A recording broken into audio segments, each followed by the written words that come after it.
허환구의 라디오 오늘. 여러분 안녕하십니까, 허환구입니다. 김건희 여사가 결국 검찰 조사를 받았습니다. 그런데 검찰청이 아닌 제3의 장소에서 비공개로 조사한 데다 이원석 검찰총장에게 사전 보고도 하지 않은 것으로 드러나 총장 패싱 논란까지 일고 있습니다. 이원석 검찰총장은 원칙이 지켜지지 않아 죄송하다며 진상을 파악하겠다고 말했습니다. 정치권에서도 비판의 목소리가 쏟아져 나왔죠. 더불어민주당 강유정 원내대변인은 법사위 탄핵 청문회 증인 출석 요구를 앞두고 마음대로 소환쇼를 연출한 것이라고 했고, 조국혁신당 조국 대표는 중전마마 조사를 넘어 여황제 조사라고 비판했습니다. 반면 국민의힘은 의혹을 명쾌하게 해소하기 위해 수사팀과 정부의 결단으로 조사가 성사된 것이라며 진화에 나섰습니다. 과연 이번 특별한 조사가 모든 의혹을 잠재울 수 있을까요? 두고 봐야겠습니다. 7월 22일 월요일 라디오 오늘, 광고 듣고 시작합니다.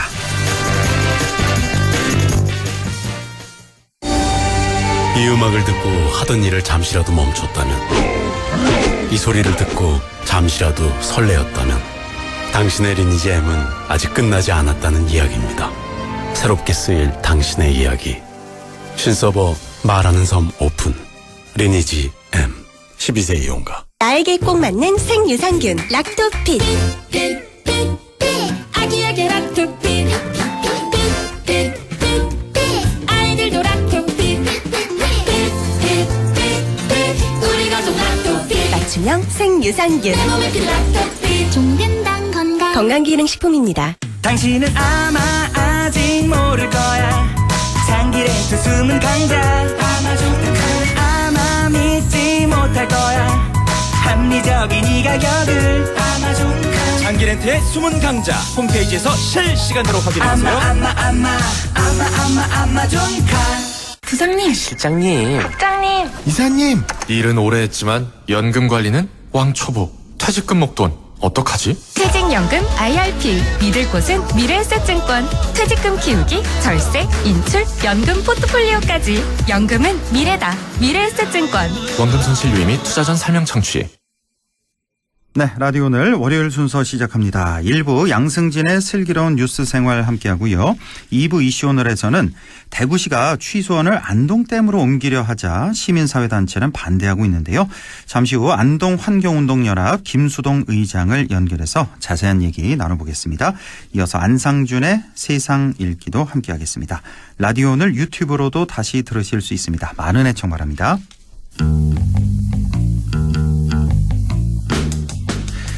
네, 슬기로운 뉴스 생활 시작합니다. 조용했던 시골 마을이 발칵 뒤집혔습니다. 초복날 발생한 살충제 음독 사건 때문인데요. 아직 경찰의 수사가 진행 중인 가운데 전국적인 이목이 집중되고 있습니다. 오늘은 현재까지 진행 중인 살충제 음독 사건과 관련한 수사 사안 등을 한번 짚어보겠습니다. 오늘도 매일신문 양승진 기자와 함께합니다. 안녕하십니까? 예, 안녕하세요. 네. 자, 처음부터 좀 짚어보죠. 이번 사건이 세상에 어떻게 해서 알려지게 된 거죠?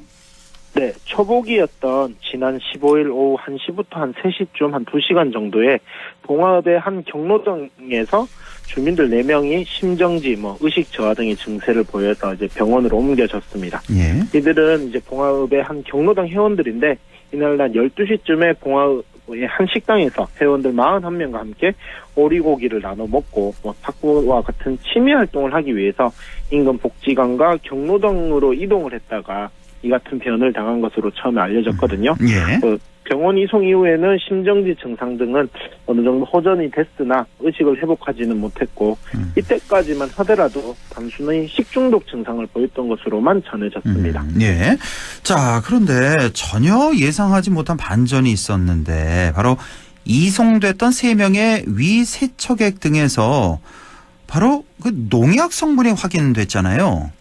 네, 이들이 이제 병원으로 이송된 다음 날인 7월 16일 병원 의료진이 이들의 위세척액을 국립과학수사연구원에 정밀 감정을 요청한 결과 이제 확인이 됐는데요. 예. 처음에는 살충제 성분인 유기인제, 엔도설판 성분 이렇게 전해졌다가 정확한 성분으로 이제 도펜프록스 터보포스라는 성분으로 이제 정정이 됐습니다. 네. 두 성분 모두 이제 살충제에 사용되는 화합물이고요. 예. 의료진은 이제 국가수에 이들의 위세척의 액 외에도 혈액 표본 등도 넘겼고, 이들은 병원에 이송됐을 당시에는 초기 증상으로 호흡 곤란, 침 흘림, 근육경직 등의 증상을 보였습니다. 피해자들이 한때 의식이 저하되기도 했었으나 현재는 어느 정도 의식을 회복한 것으로 전해지고 있습니다. 네. 현재까지 일상 대화 등은 불가능한 수준인 분들도 있지만 피해자 중 한 분이 이제 오늘 낮 1시 반쯤에 중환자실에서 일반 병실로 옮겨졌고, 이분은 어느 정도 대화도 가능한 상태로 전해지고 있습니다. 아, 그래요? 한 명은 중환자실에서 일반 병실로 옮겨졌다. 네네. 예. 호전되고 있다는 점, 이 상태가 조금 호전되고 있다는 점은 정말 다행인데, 말씀 주신 대로 이제 처음에 피해자가 이제 3명이었잖아요. 3명이었다가 그 다음 날인가요? 바로 한 명이 더 그렇죠. 나와서 이제 4명이 됐고, 그리고 또 사건 발생 사흘째였죠. 지난 18일. 그러니까 지난주 목요일에 한 명의 추가 피해자가 또 나왔잖아요. 예. 그렇죠. 예. 그러니까 이제 처음에 이송된 4분, 어쨌든 피해자 4분하고 비슷한 증상을 보였던 80대 여성 한 명이 8일날 이제 봉화 해상병원에서 있다가 안동병원으로 이송이 됐습니다. 예. 이분 또한 최초 이송된 분들과 비슷하게 호흡마비나 침 흘림, 근육경직과 같은 증상을 보였고요. 이분도 함께 식사도 했고 경로당에서 커피를 마셨다. 이런 목격자 진술이 있었습니다. 예. 물론 여러 진술들은 아직은 좀 더 검증이 필요하기는 해 보입니다. 예. 자, 그러면 이제 피해자가 이제 총 5명이 된 건데, 자, 최초 피해자들은 초복인 15일 오리고기 전문점에서 이제 같은 테이블에서 이제 같이 식사를 했고, 그래서 이제 처음엔 오리고기가 원인이다. 이런 말이, 이런 그 예측이 좀 많았는데, 그 이후엔 좀 어떻게 된 거죠? 오죽하면 오리고기 협회가 이제 오리를 원인으로 규정 짓지 말아달라. 이런 성명서를 내기까지도 했었거든요. 예. 그런데 이제 사건은 발생 이틀이 지난 17일부터 이제 오리고기가 아닌 커피가 원인이다. 이렇게 굳어지는 모양새인데요. 예. 경찰이 이들의 위세척액에서 살충제 성분 등이 검출되면서 17일부터 이제 한 약 60명 규모로 전담 수사팀을 꾸렸습니다. 예. 그래서 전담 수사팀이 목격자 진술 등을 확보하는 과정에서 사건 발생 당일인 15일 이들이 이제 경로당에서 커피를 마셨다. 이런 진술이 확보가 됐습니다. 예. 경찰은 목격자와 당시 현장에서 함께 식사를 했던 주민 진술 이런 것들을 토대로 해서 점심 식사 이후에 커피를 마셨던 것으로 보고 계속 수사를 진행하고 있습니다. 아, 그러니까 이제 처음에 이제 오리고기에서 문제가 있는 거 아닙니까? 그렇게 의심이 됐었는데 이제는 오리고기 식사를 한 다음에 이제 커피가 이제 원인으로 이제 지금은 굳어지는 그런 모양새다라는 거고, 지난주에 뉴스에 보니까 그 해당 오리고기 집 있잖아요. 이 식당. 여기 이제 이 사건 이후에 손님이 하나도 안 들어온다고, 그래서 아주 굉장히 불만을 그렇죠. 토로하던데, 예. 지금 1년 중에 요즘이 가장 대목인데 이 식당도 참 피해를 많이 보고 있는 것 같습니다. 어쨌든 커피가 원인이라면, 예. 네. 그렇죠. 예. 전해드린 것처럼 초복날 이제 피해자 4명이 5인석에서 5명이 함께 식사를 했습니다. 예. 그렇다면은 오리고기가 원인이다 이렇게 했을 때 함께 동석했는 나머지 한 명도 그렇죠. 같은 증상을 호소해야 되는 게 정상인데 그렇죠. 예. 그러지 않았고요. 예. 그리고 이게 CCTV 식당을 비추는 CCTV를 보면 이분들이 이게 피해를 입으신 분들이 앉아 있는 좌석을 그대로 비춰지고 있었는데 별다른 정황은 없었던 것으로 이제 확인이 됐습니다. 예. 그리고 이제 4명이 나눠 마신 커피도 이제 경로당에서 직접 탔다. 아니다. 타서 경로당 냉장고에 용기에 담아 보관하고 있던 것을 나눠를 마셨다. 이런 진술도 있었는데 이런 부분들은 좀 더 확인이 필요해 보이고요. 또 국가수 검사 결과에서 특정 용기에서 살충제 성분이 나왔다. 이런 것으로 봤을 때는 현재까지는 사건 발생일에 타서 마셨다기보다는 원래 타 있던 커피, 그러니까 냉장고에 보관 중이던 커피를 마신 것이 조금 더 유력해 보이기도 합니다. 아, 그 국가수 검사 결과가 나왔군요. 그 커피를 탄 용기에서도 살충제 성분이 나왔다. 네. 그럼 그 커피를 마신 것 같네요. 그러니까. 그 용기라는 게 탔는 용기, 그러니까 보관하고 있는 용기일 수도 예. 있는 거고, 예. 아니면 이분들이 마셨던 용기, 그 컵이 될 수도 있는 거고, 뭐 구체적인 어떤 용기인지에 대해서는 아직 뭐 경찰이 수사 중인 것이기 때문에 보안을 조금 유지를 하고 있는 상황입니다. 알겠습니다. 예. 자, 이렇게 쭉 말씀을 들었는데 한 두 가지 정도 좀 정리할 필요가 있는 게, 첫 번째는 피해자들의 몸에서 검출된 그 농약 성분, 아까 그 에토펜프록스하고 터부포스라고 하셨죠. 예. 이 두 가지. 이 살충제, 이게 뭐냐, 이게 어디서 이제 이걸 구했냐 등등, 이걸 좀 알아봐야 될 것 같고, 그리고 추가로 이송된 피해자 있잖아요. 지난주. 그러니까 월요일에 이 사건이 터졌는데 목요일에 한 명이 더 발생했단 그렇죠. 말이에요. 피해자가. 자, 왜 이렇게 증상이 늦게 발현됐느냐. 그날 월요일에 같이 커피를 마시고 이렇게 만약에 쓰러졌다면 그건 이해가 가는데 3일 후에 다시 쓰러졌단 말이에요. 네네. 이게 조금 이해가 안 간단 말이죠. 일단 피해자들의 몸에서 검출된 에토펜프록스와 이 터부포스, 이 두 가지 성분이 다 들어간 살충제는 시중에 뭐 2개 정도 제품이 있다고 하거든요. 예. 그런데 이 부분을 이제 봉화 지역 농약상들은 이제 뭐 확인을 해보니까 예. 상대적으로 독성이 강한 건 터부포스다. 그러니까 에토펜프록스는 농가에서 마스크를 착용하지 않고도 살포가 가능하다. 이게 액체로 된 형태로 에토펜프록스 살충제는 판매가 되고 있습니다. 아, 예. 왜 에토펜프록스 같은 경우는 아주 좀 독성이 약한 그런 농약이군요. 우리가 흔히 왜 상대적으로 이렇게 농약 칠 때 마스크를 끼지 않고도 칠 정도의 액체로 된 게 바로 그 에토펜프록스라는 거고. 예. 근데 이제 제가 뭐 취재를 하는 과정에서 봉화에는 이 성분이 포함된 제품을 판매하는 농약성이 없다. 이렇게 확인이 되기도 했었거든요. 아, 그래요? 예. 봉화에는 그런데 없다. 예. 뭐 이 부분은 뭐 경찰 수사와는 별개로 이제 언론사의 취재 과정에 대해서 충분히 지금 뭐 사안이 커지다 보니까 비협조적으로 충분히 나올 수 있는 것이 아닐까 이런 생각도 드는데. 아, 있는데 원래 이 농약이 있는데도 그냥 우리는 없다 이렇게 뭐 얘기할 수도 충분히 있다. 가능하죠. 그런데 예. 어쨌든 이제 현재 경찰은 살충제를 봉화가 아닌 타 시군에서 구매했을 가능성도 배제하지 않고 있습니다. 그래서 뭐 이제 그 수사를 조금 더 확대를 하고 있는데, 살충제 같은 경우에 이런 살충제 같은 농약을 구입했을 경우에는 3년 정도 이제 구매 내역을 남겨야 하거든요. 그래서 경우에 따라서 이 뭐 구매 내역이라든지 확인이 될 경우에는 수사가 충분히 속도를 낼 수 있지 않을까 이런 생각도 듭니다.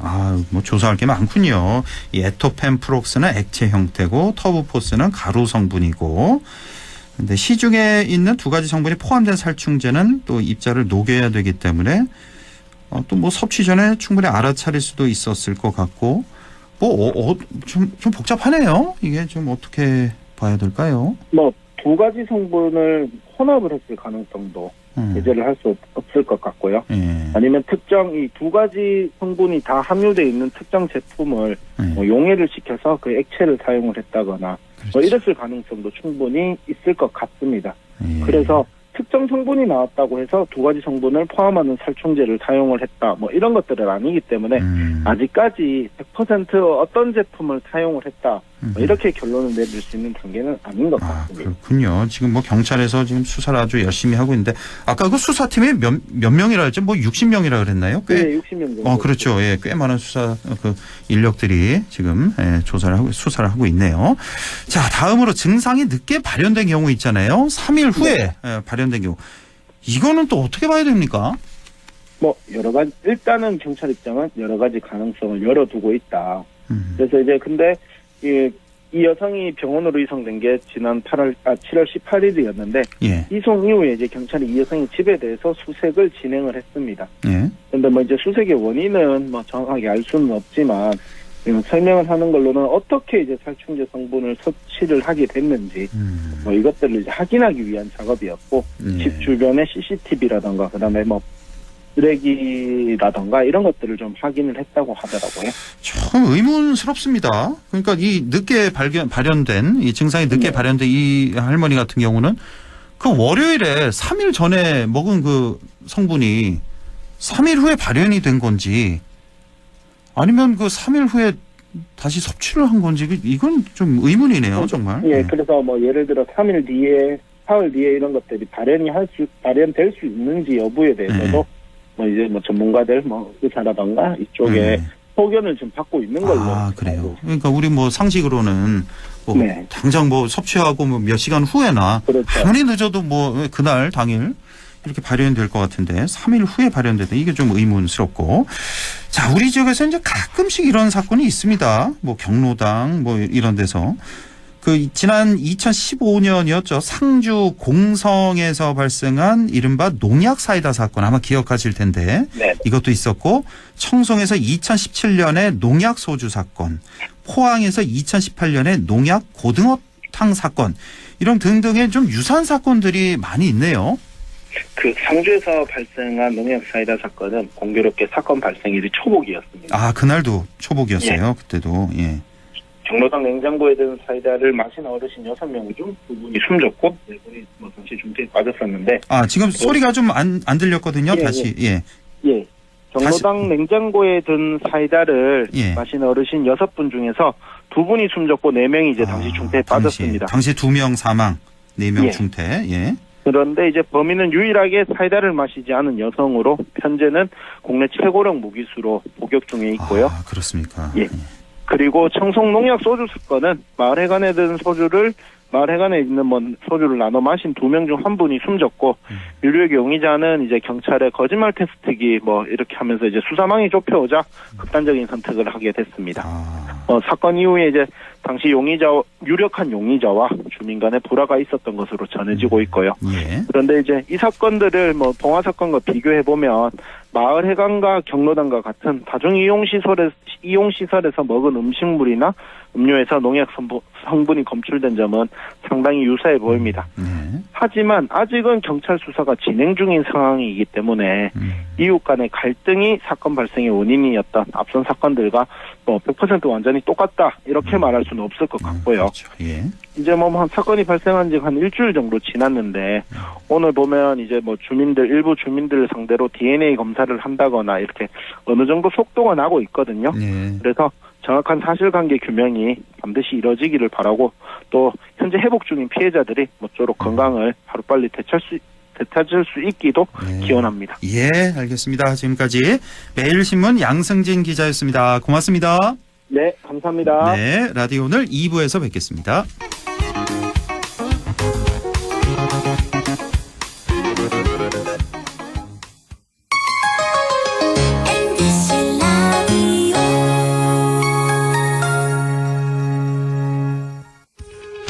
오늘도 안전하게 음주운전 예방수칙 알려드립니다. 첫 번째, 술자리가 예정된 경우 미리 귀가 방법을 정하고 차는 가져가지 않는 것이 안전합니다. 두 번째, 음주 후 자전거나 전동 킥보드를 이용하는 것도 음주운전 처벌 대상에 포함됩니다.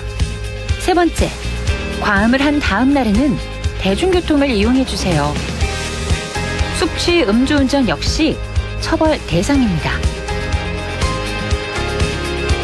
네 번째, 음주운전을 방조하는 경우에도 3년 이하의 징역형 또는 1,000만 원 이하의 벌금형에 처해질 수 있습니다. 적극적으로 말려주세요. 위험한 음주운전 미리 예방하여 소중한 생명을 지켜주세요.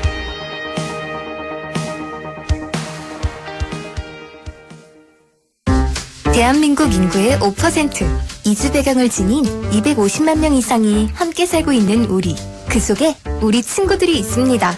승원이와 농구 대결을 좋아하는 모이브. 모이브요? 농구 진짜 잘하죠. 근데 전 못 넘어요. 뭐래? 내 입에 슛은 잘 쏴. 하늘이와 떡볶이를 먹으며 수다를 즐기는 카리나. 얘요? 얘 맹구 진짜 잘 먹어요. 진짜 안 맵냐? 전혀. 민승이와 편의점 가는 걸 좋아하는 윤수도. 윤수 다른 점이요? 뭐 있냐? 글쎄? 우리에게 중요한 건 우리 모두 친구라는 사실. 우리는 모두 우리입니다. 공익광고협의회.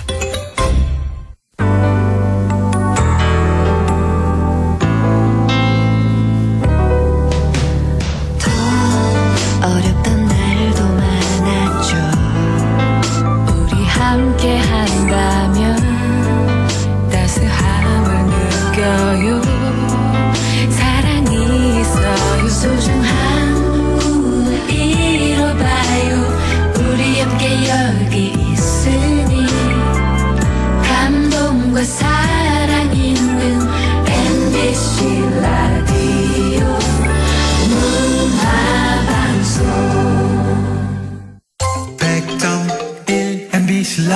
라디오. 네, 6시 24분 55초 지나고 있네요. 이슈 오늘 시작합니다. 대구시가 취수원을 안동댐으로 옮기는 이른바 맑은 물 하이웨이 사업을 추진 중인데요. 지역 시민사회단체에서는 우려의 목소리가 나오고 있습니다. 낙동강 수질 개선이 우선이라는 건데요. 안동환경운동연합의 김수동 의장을 연결해서 자세히 알아보겠습니다. 김수동 의장님 안녕하십니까? 예, 안녕하세요. 김수동입니다. 예, 오랜만에 반갑습니다. 뵙겠습니다. 네. 예. 자, 지난 15일이었죠. 지난주 역시 한 일주일 됐는데 환경부와 안동시, 대구시 이렇게 안동댐 원수를 대구의 식수로 공급하는 이른바 맑은 물 하이웨이 사업을 추진을 공식화했습니다. 네. 자, 이번 이 추진 공식화 어떻게 보셨습니까? 맑은 물 하이웨이는 고속도로인데요. 네. 과연 맑은 물일지도 의문이고, 그리고 물을 고속도로 같이 이렇게 보낸다는 것도 정말 회개한 일인데요. 만약 이 사업이 추진된다라면은 낙동강 유역의 지속 가능한 사회를 오히려 역행하는 하루살이 정책으로 한국 현대사에서 가장 어리석고 정치가 실종된 그런 사업이 아닐까 그렇게 생각합니다. 그 정도로요. 일단은 예. 맑은 물이 아니다라는 거 그게 문제다. 예. 맑은 물 하이웨이 사업이. 자, 현재 안동환경운동연합을 비롯해서 여러 환경단체에서 이 사업에 대해서 지금 반대하고 있는데 반대하는 가장 큰 이유는 무엇일까요? 예, 뭐 한 세 가지 정도로 이렇게 줄여서 생각을 해봤는데요. 예. 첫째는 안동댐 물이 안전하지가 않다. 상류 석포제련소에서 나온 카드뮴이나 비소, 납, 아연, 수은 등 중금속이 안동댐에 퇴적이 되어 있고요. 예.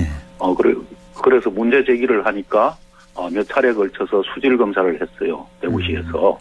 물은 1급수라서 안전하다고 이렇게 이야기하는데요. 이 중금속이 퇴적돼 있지만은 용출될 환경이 되면은 용출이 돼서 수질 문제가 크게 발생한다는 것이 전문가들의 의견이고요. 지금 안동댐 물이요. 예. 안동댐 물 그 바닥에 각종 뭐 중금속이 있잖아요. 예, 이거는 그렇죠. 확인이 된 거잖아요. 그거는 뭐 수차에 걸쳐서 예, 이거는 확인이 된 뭐 부분이고요. 카드뮴, 비소, 납, 아연, 수은 등등 중금속이 퇴적돼 있는 건 확실한 사실이고. 근데 물은 1급수인 것도 맞습니까? 예, 물은 1급수인 것이 뭐 사실 맞습니다. 그런데 재작년에 안동시하고 수산물식품관리원에서 물고기 그 중금속 수온 조사를 했지 않습니까? 예. 기준치 2배 가까이 그렇게 나온 것도 사실이죠. 예. 그래서 수질이 안전하다고 해서 과연 안전할 것인가? 전문가들은 그렇게 보지를 않는다는 거죠. 예, 이게 용출이 중금속이어서 용출이 돼 나올 상황이 되면은 이게 용출이 되어 나왔을 때는 이거는 굉장히 걷잡을 수 없는 큰 문제가 발생한다는 것이죠. 그러니까 뭐 환경단체 등등에서는 이제 이런 문제를 지적하시는 거고 대구시나 안동시나 환경부에서는 물 자체는 1급수다. 이걸 또 주장하고 있는 거군요. 그러니까. 이게 양측이. 정말로 이 정치를 하는 사람들이 뭐라 그럴까요? 굉장히 그 표면적인 것을 보고 근본적인 부분을 보지 않으려고 하는 그런 그 단점들이 있더라고요. 일단 그 문제가 있고요. 예. 그리고 또 한 가지는 낙동강 본류 수량이 줄어듭니다. 그럼 강 생태계가 변화하고 또 안동댐 하류에 있는 뭐 예천이나 구미, 상주 이런 데는 용수 부족으로 인해서 지역 간 갈등이 발생을 한다는 겁니다. 예. 그리고 또 한 가지는 7월 달에 그 발표된 환경부 용역에서 비용 편익 분석 결과 0.57이 나왔습니다. 그렇습니까? 이 0.57이라는 것은 비용 대비 편익이 1 이하로 나왔을 때는 이 사업을 해서는 안 된다라는 것이 비시 분석이라는 것이죠. 그래서 비용 대비 경제 효과가 없다는 것이고 즉 우리 뭐 쉽게 말하자면은 가성비가 없다는 것입니다. 이거는. 그러니까 0.57 1이 기준이잖아요. 그러니까 투입된 비용 그렇죠. 대비 이제 수익이 1이 기준인데 0.57이란 건 상당히 낮은 수치입니까? 이거는 뭐 사업을 폐기해야 되는 부분이죠. 폐기할 정도의 예, 그 정도 예, 수치다. 그렇죠. 예. 그래서 지금 안동환경운동연합에서 주장하는 게 세 가지 크게 봐서 이제 첫 번째가 안동댐 물 자체가 안전하지 않다는 거. 예, 두 그렇죠. 번째는 낙동강 그 수량이 너무 줄어든다. 용수 부족 문제가 생긴다. 생태계 파괴된다. 이런 문제고요. 세 번 지역 갈등이 발생하죠. 지역 갈등까지 발생하고 세 번째는 BC 분석 결과 너무 0.57밖에 안 나왔다. 터무니없는 사업이다. 이렇게 지금 주장을 하시는 겁니다. 예. 자, 그러면 안동댐 원수가 지금 중금속으로 오염돼 있다면 이 물을 대구 시민들이 이제 식수로 사용하는 거잖아요. 상수도 물로. 예, 그렇죠. 이러면은 대구 시민들이 가장 반대할 일 아닙니까? 이 사업은? 그래서 홍준표 시장이 저희들이 그 수질이 안전하지 않다고 하니까 수질 검사를 몇 차례에 걸쳐서 1급수로 안전하다고 이렇게 이야기를 하는 것이지 않습니까? 예.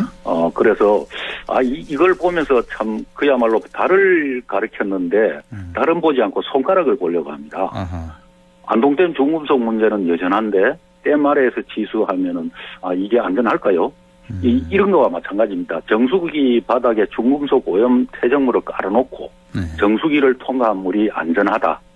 이렇게 하는 것과 다를 바가 없죠. 그러면은 이 물을 먹는 사람들은 언제건 정수기 바닥에 깔아 앉아 있는 중금속 퇴적물을 걱정을 하게 될 수밖에 없지 않습니까? 그렇죠. 예. 그래서 이게 뭐 수돗물을 우리가 하루 이틀 먹을 것도 아니고 수십 년 수백 년 먹을 건데 이렇게 그 지역적인 문제로 자꾸 그 정치인들이 가려고 하는데 이러면 안 되죠.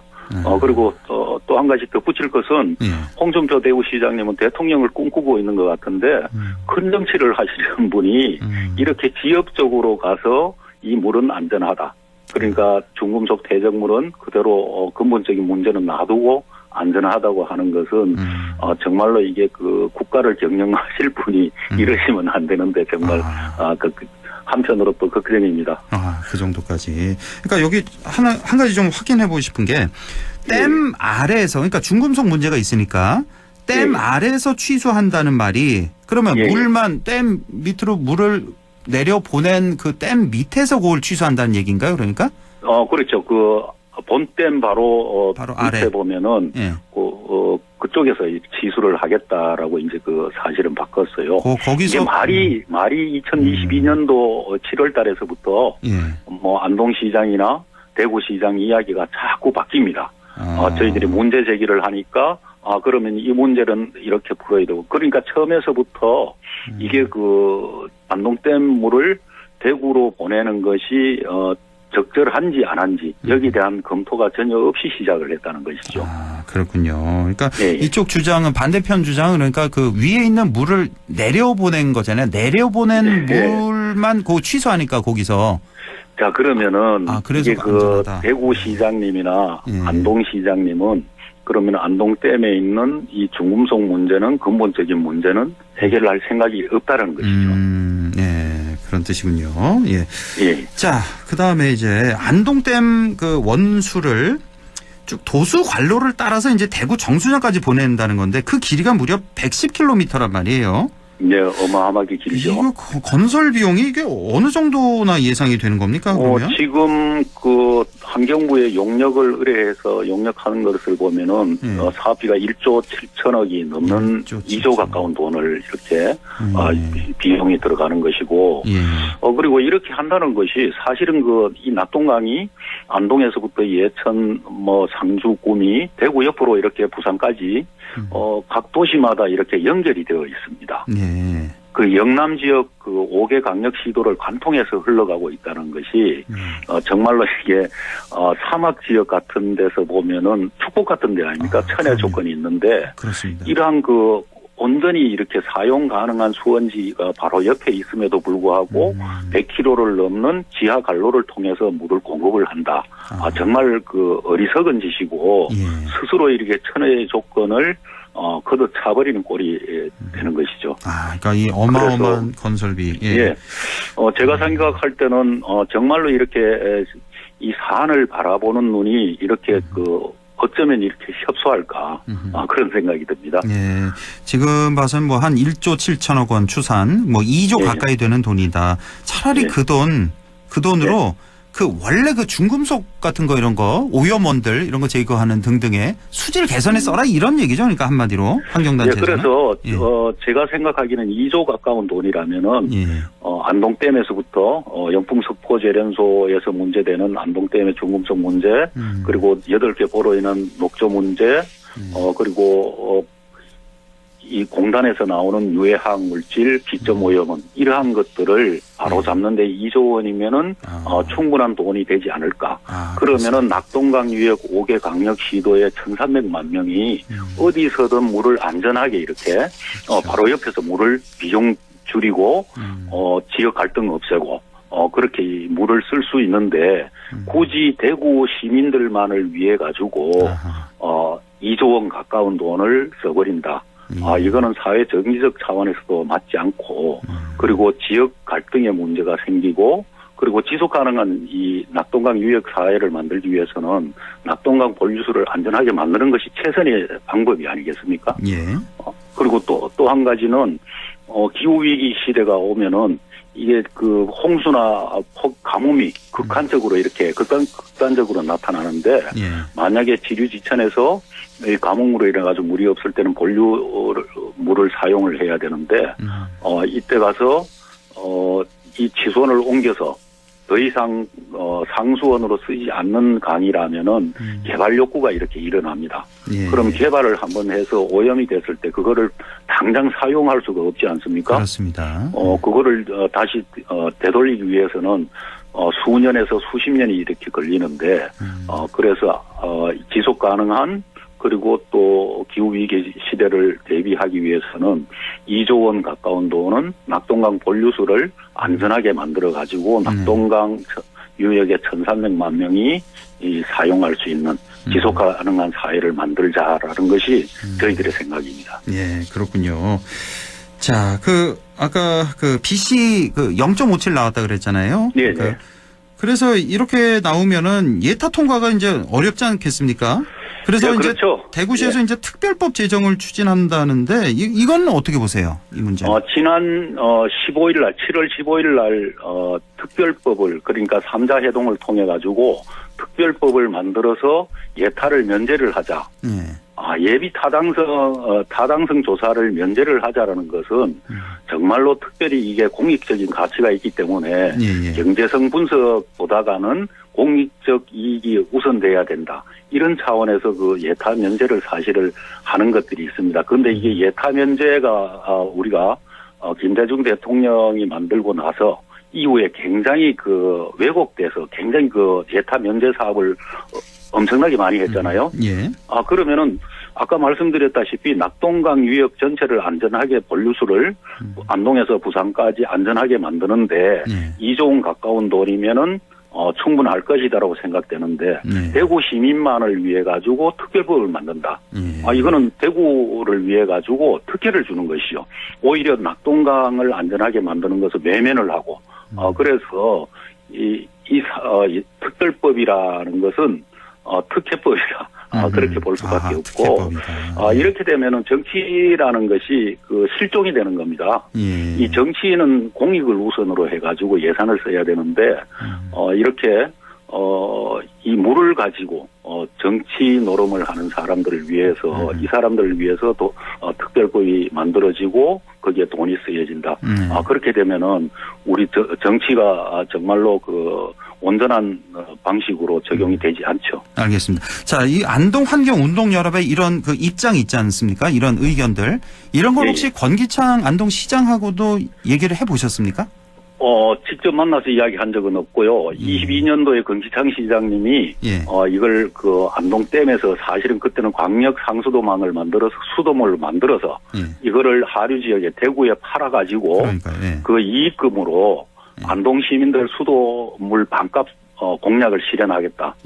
그런데 저도 안동 사람이지만은 수도물값이 그렇게 비싸다라고 생각해 본 적이 별로 없었고요, 사실은.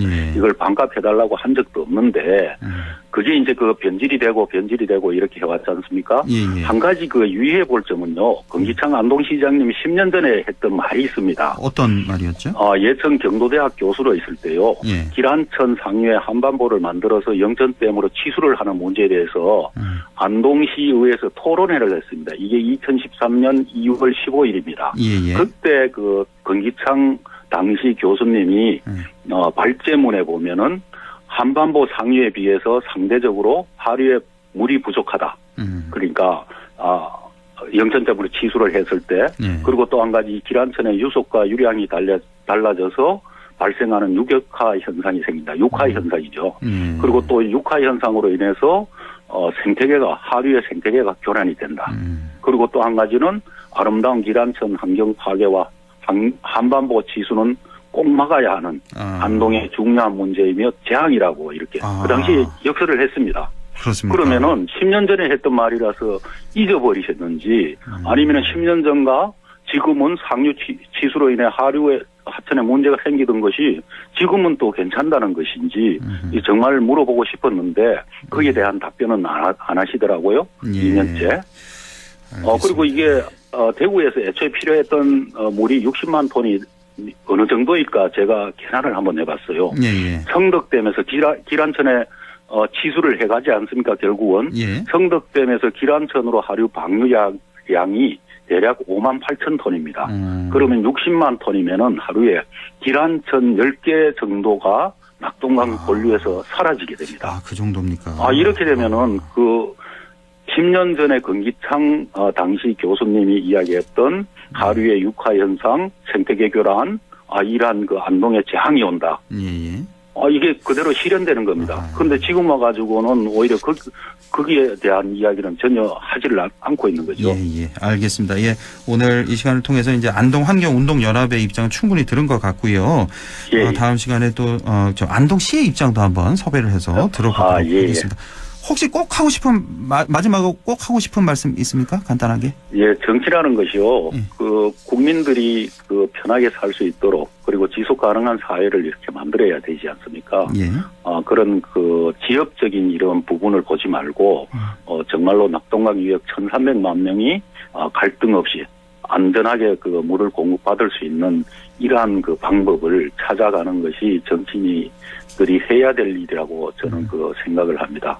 그래서 한번 내뱉은 말이기 때문에 주워 담을 수 없다. 나는 물러설 수 없다. 이렇게 하는 것도 정치인들의 옹고집이기 때문에 외고집이기 때문에 국민들이 시민들이 하는 이야기를 좀 귀담아 듣고 때로는 물러설 때는 서야 되지 않을까 그렇게 생각합니다. 알겠습니다. 지금까지 안동환경운동연합 김수동 의장과 함께했습니다. 고맙습니다. 감사합니다. 시간이 좀 많이 흘렀네요. 안상준의 세상 읽기 이어갑니다. 국립안동대학교 사학과 안상준 교수와 함께합니다. 안녕하십니까? 네, 안녕하세요. 네, 교수님 오늘 어떤 얘기 나눠볼까요? 오늘은 그 국립공원 개발 문제에 대해서 한번 생각을 해보려고 하는데 이게 사실 좀 잊을만 하면 한 번씩 국립공원에 뭐 케이블카 설치라든지 도로 개설이라든지 이런 것들이 지금 지자체마다 사업을 하겠다고 신청서를 내고 발표를 하고 그래서 시민단체들의 반발을 많이 사고 있는데 제가 사실 여기 좀 관심을 갖게 된 거는 얼마 전에 함양군에서 그 지리산에 벽소룡이라는 그 고개가 있습니다. 벽소룡. 이 벽소룡을 관통하는 남북 도로를 이제 요게 좀 미연결 구간이 있거든요. 벽소룡을 중심으로 해서 그거를 이제 완전하게 이제 포장을 하겠다.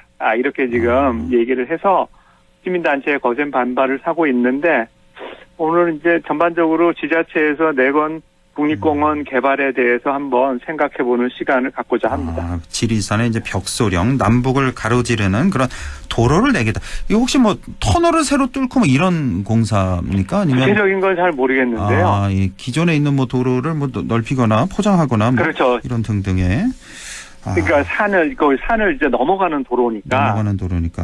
사실은 지금 산 넘어가는 구간은 이제 23.8km라 그러는데 예. 그 기간은 미개설돼 있는 도로거든요. 여기는 이제 새롭게 도로를 놓겠다는 건데, 자 조금 더 자세히 좀 설명해 주신다면요. 이 지리산 벽소령에 대해서. 예. 혹시 지리산 가보셨나요? 아니요, 못 가봤어요. TV로만 보고. 지리산은 산이 굉장히 큽니다. 그렇죠. 예. 그래서 서쪽에는 전라남도, 전라북도, 그리고 동쪽에는 이제 경상남도가 이렇게 3개군이 걸쳐 있고 5개의 시군이 이렇게 걸쳐 있는 아주 큰 산입니다. 예.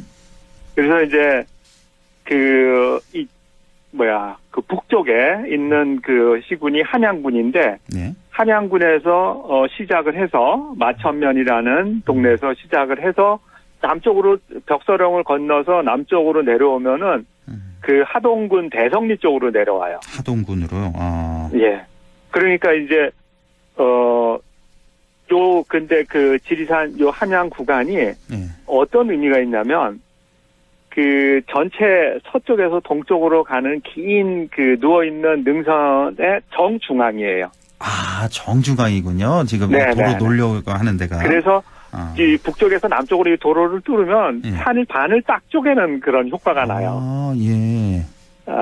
그런데 이제 함양군 측에서는 이 도로를 이제 개설하면서 함양의 한방 항노화 관광산업이라는 그 지금 군에서 추진하는 산업과 하동에서는 또 해양 항노화 관광산업이라는 것을 지금 추진하고 있는데 이 두 산업을 연계해서 경남의 웰리스 관광산업을 활성화하겠다라고 지금 이렇게 원대한 목소리를 두고 있는데 이 지금 도로를 개설해가지고 이러한 산업 활성화를 추진하겠다는 게 얼마나 실현 가능한 건지 저는 잘 모르겠어요. 그렇군요. 지금 뭐 자세히 이 사업에 대해서는 아직 확인 못 해보셨다 그러는데 아무래도 좀 터널도 좀 몇 군데 뚫고 뭐 그래야 될 것 같은 그런 좀 느낌이 좀 드는데 워낙 좀 산이 험하고 높다 보니까.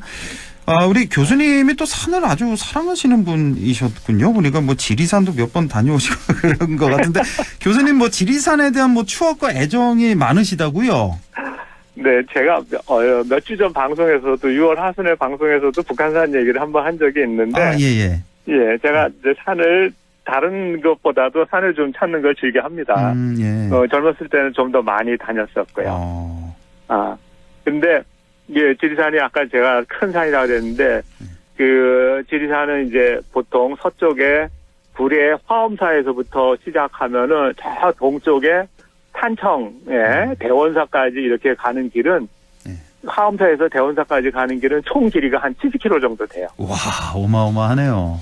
근데 이제 화엄사에서 노고단까지 올라가서 이제 노고단에서부터 이제 능선길을 따라서 걷는데 그러면 능선길을 따라가다 보면 천왕봉이 나와요. 예.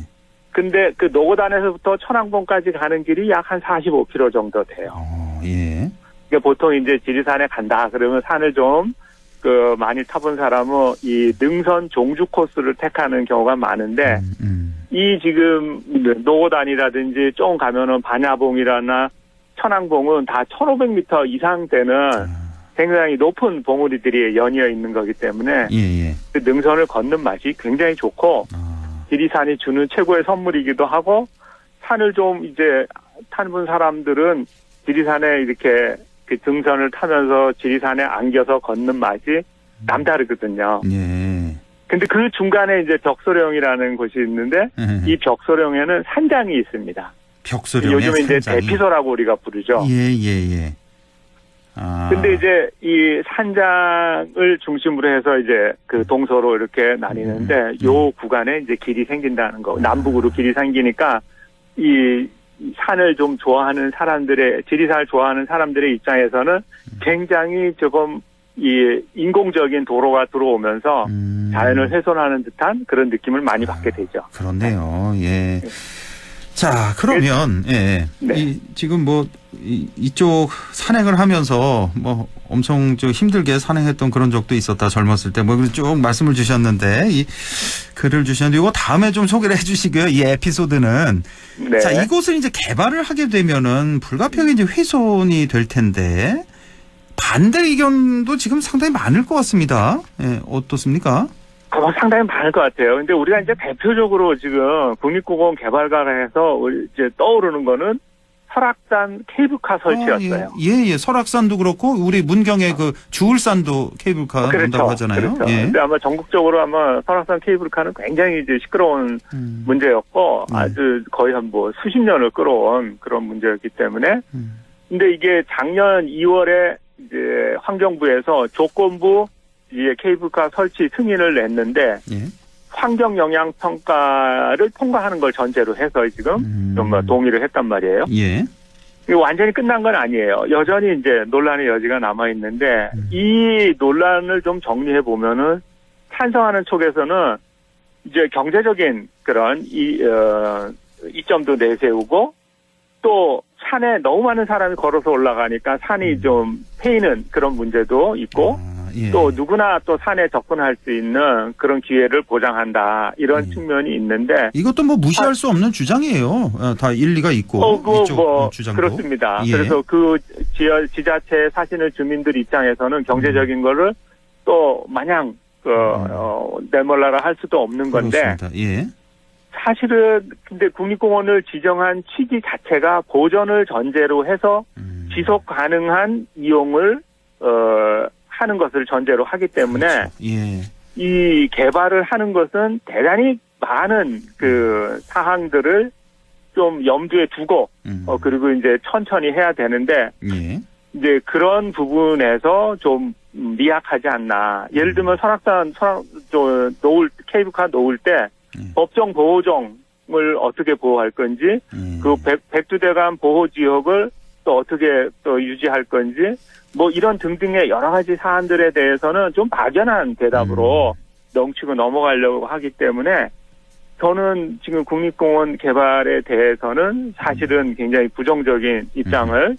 취하는 사람인데 적어도 경제적 이익을 내기 위해서는 이것이 지자체에서 뚜렷한 주민들을 위한 어떤 그 사업성 또는 주민들에게 돌아가는 혜택 이런 것들이 명확하게 나와야 되는데 제가 볼 때는 거의 대부분이 그냥 토목 사업을 하기 위한 명분이 아닌가 그런 그 의심을 많이 하게 되고 실제로 지자체에서는 이런 토건 산업 이외에 이 이후에 실제로 개발 이후에 어떤 프로그램으로 그것을 계속 지속 가능하게 또 그리고 주민들에게 혜택을 줄지 그런 프로그램을 본 적은 없는 것 같아요. 그렇군요. 그러니까 다른 것도 아니고 국립공원을 개발할 때는 정말로 신중하고 정말로 조심스럽게 접근해야 된다. 그러니까 목적, 계획 이런 것들을 분명해야 된다는 말씀이시고.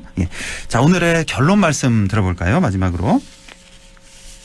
저는 아까 말씀드린 것처럼 젊은 시절에 지리산을 많이 갔고 또 벽소령에서는 특이한 경험도 해본 적이 있고 그렇기 때문에 이제 이 관통도로 개설 얘기가 나왔을 때 굉장히 좀 의아했고 좀 실망스러웠고 그리고 이제 국립공원에 대해서 다시 한번 생각을 해보게 됐는데 이제 국립공원으로 지정한다는 것 자체가 우리의 어떤 보존 가치가 있고 후손들에게 물려주기 위한 거고 또 국민들이 다수가 휴식처로서 또는 안식처로서 누려야 되는데 개발을 한다는 거는 어떤 특정한 단체나 특정한 사람들에게 이익이 가는 건 아닌가 그런 생각을 하면서 제가 미국에 있을 때 국립공원을 여러 군데 가봤는데 거기 가본 제 기억으로는 거기에는 개발이라는 말이 들어갈 틈이 없는 것 같아요. 아예 개발을 안 하는. 그대로 예를 들면 제가 가본 캘리포니아의 요세미티라든지 그랜드 캐년이라든지 이런 아주 세계적으로 유명한 국립공원들을 떠올리면은 개발이라는 말 자체가 어울리지 않는 그런 거고 특히 한국의 국립공원은 미국의 그런 웅대한 자연과 달리 우리의 삶이 우리 조상들의 삶과 역사와 문화가 녹아 있는 거기 때문에 그런 점들을 잘 염두에 두고 지자체에서는 개발 계획을 세워야 될 것 같습니다. 알겠습니다. 자, 여기까지 하죠. 국립안동대학교 사학과 안상준 교수와 함께했습니다. 고맙습니다. 네.